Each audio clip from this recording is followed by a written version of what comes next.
E acho que quando você, aqui no meio da sua fala, né, você trouxe um tema que é muito importante e que eu acho que é o que está bastante em evidência, né? Quando a gente fala que esse assunto está muito em alta, é porque, e aqui contextualizando o pessoal, a gente tem diariamente, né, pessoas pretas que são mortas por policiais em ações dentro das favelas, principalmente, né, nas regiões periféricas, e isso acontece no mundo todo. Então, 2 semanas atrás, se eu não me engano, a gente teve o garoto João Pedro ou João Paulo, não me lembro, acho que é João Pedro, João Pedro.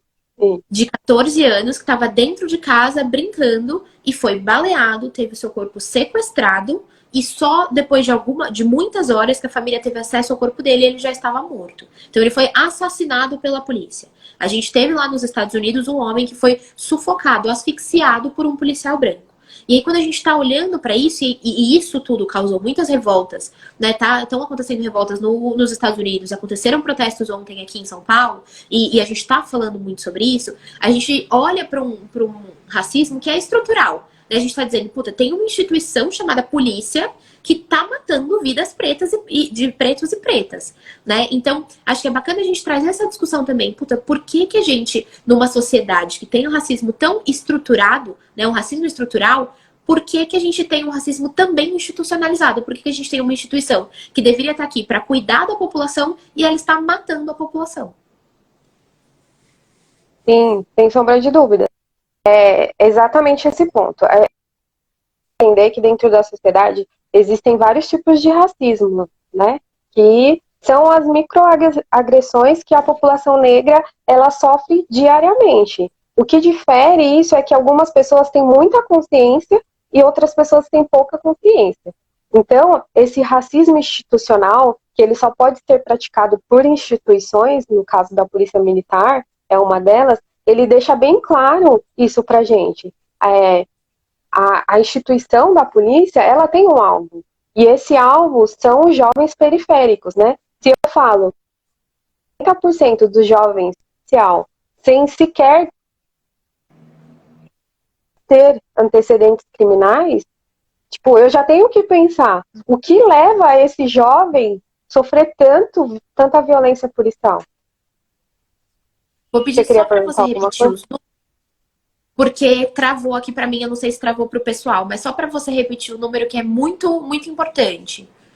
Ah, eu falei que 60% dos jovens de periferia já sofreram algum tipo de violência policial sem ter antecedentes criminais.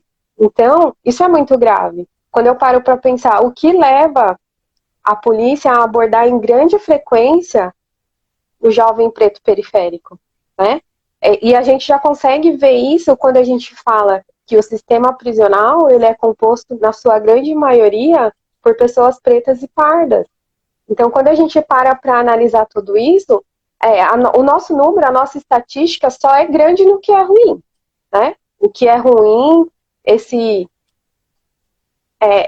tipo de ação que os jovens eles sofrem, nosso número ele é grande nesses lugares. Mas quando eu quando eu falo de universidade, quando eu falo das 500 maiores empresas no Brasil, é totalmente o inverso. Então, a sociedade ela precisa se questionar nesses pontos, né? Tem um estudo do Instituto Ethos que ele analisou as 500 maiores empresas brasileiras. E dentro das 500 maiores empresas, quando você faz a análise desses estudos nos altos níveis hierárquicos, apenas 4% são compostos por pessoas negras. E desses 4%, 0,5% são mulheres pretas. Nossa. Ou seja, há uma inversão muito grande. Como que eu consigo criminalizar um povo, deixar ele fora de tudo que serve para o desenvolvimento? Quando eu olho para as universidades, né, as pessoas às vezes questionam muito as cotas raciais. Gente, se a gente não criar ações afirmativas para dar oportunidade para essas pessoas, a gente não consegue constituir uma sociedade, né? A liberdade, ela não é uma liberdade se ela não for para todos. Se só eu, no meu lugar de privilégio, sou livre, isso não é liberdade. Se só eu, no meu lugar de privilégio, tenho acesso a estudo, tenho acesso à educação, tenho acesso à moradia, isso não é liberdade. A gente só é um povo livre quando todo mundo é livre. né? Então é muito importante a gente repensar essas questões. Né? Eu sou mãe, eu tenho um menino em casa e eu tenho medo do mundo lá fora, né? Quando eu penso que ele pode sofrer qualquer tipo de violência, tipo, eu falo, nossa, e agora? Como eu vou educar essa criança? Porque além de todos os problemas que todo mundo tem na vida, a gente ainda tem a questão racial, né, para aumentar essa dificuldade. Perfeito, eu acho que isso é um ponto muito importante, né?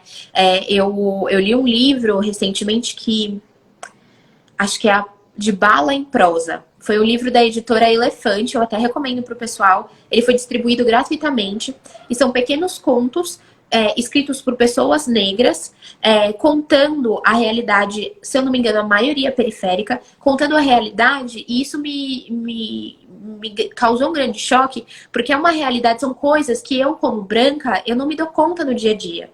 Né? Então, isso que você está contando de, poxa, você como mãe tem que se preocupar com a educação do seu filho, com a forma, olhar na questão de raça para a educação do seu filho, é uma coisa que se eu fosse mãe, muito provavelmente eu não precisaria me preocupar. Né? E eu acho que isso é quando a gente para se questionar, poxa, por que temos duas mulheres no mesmo país e a gente precisa olhar para a educação dos filhos de maneira diferente, né? O que faz essa diferença? É a questão racial.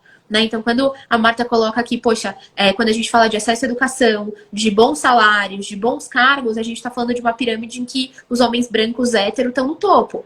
E quando a gente fala de uma questão de sistema prisional, de todas essas questões das estatísticas ruins, a gente está falando de uma pirâmide com muito mais pretos e pardos com esse olhar no topo, né? Então, poxa, como que a gente pode aceitar uma coisa dessa? Como a gente, como país, acha que tá tudo bem? Né? Quando eu estava conversando com a Marta, ela citou um vídeo que está circulando aqui, pessoal, na internet, que é de um policial abordando um empresário em Alphaville. Eu imagino que muita gente tenha visto. Né? Um empresário branco, homem, que ao ser abordado pela polícia dentro de casa, que foi denunciado por violência doméstica contra a mulher, ele começa a carteirar e começa a dizer, cara, não é assim que você tem que agir comigo, sai daqui, porque, olha só, você não tá na periferia, eu ganho 300 mil, você ganha R$1.000. Poxa, peraí, a gente sabe que se essa abordagem fosse na periferia, se fosse de um homem preto, não seria esse tipo de abordagem. O policial não teria simplesmente ouvido tudo isso. Talvez esse homem preto não estivesse aqui, né? Acho que foi um ponto que a Marta colocou na nossa conversa que eu acho muito importante pra gente parar pra pensar. Que a diferença racial, ela faz com que uma pessoa esteja viva e com que outra pessoa não esteja. Né? Quando a gente fala da realidade brasileira, da realidade, quando a gente entra em relação com instituições como a polícia militar. Então, poxa, tem alguma coisa muito errada quando a gente olha para isso.